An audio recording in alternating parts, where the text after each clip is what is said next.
เบิ่งเนื้อปลาโลดนุ่มๆแต่มีคอมเมนต์หนึงเนาะเพิ่นบอกว่าซั่นเฮ็ดปานใดที่เทถิ่มปานนั้นโอ้ถ้าเบิ่งคลิปแต่ของเจ๊แต่แรกเนี่ยก็จะรู้ว่าวิธีการเฮ็ดปัจจัยการเฮ็ดต้มปลามันมีอยู่สองปัจจัยเนาะหนึ่งคลีนปลาคลีนปลาให้สะอาดทำความสะอาดปลาให้สะอาดกับสองเครื่องเทศถ้าเจ้าเบิ่งคลิปเจ๊แต่แรกเจ้าสิรู้ว่าเจ๊ล้างปลาแบบใดเครื่องเทศเฮ็ดแบบใด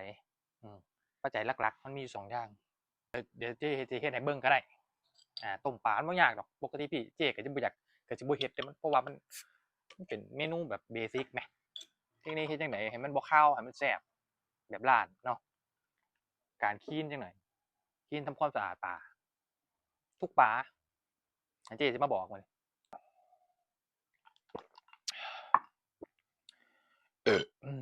บ่อยากพากได้เฮ็ดกับข้าวแซ่บ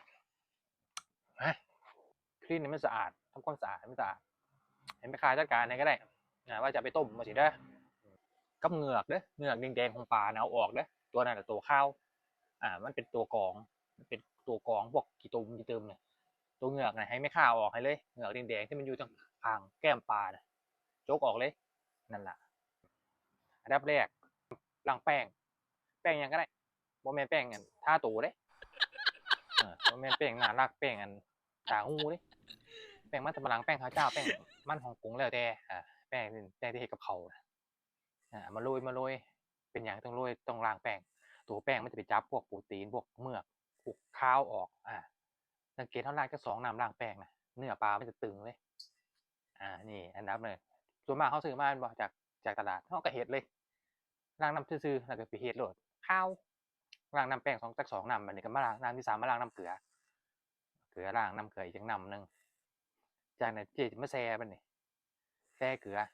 ปลาประมาณโลนึงก็แช่เกลือประมาณช้อนชาหนึ่งเขาเรียกว่าเทคนิค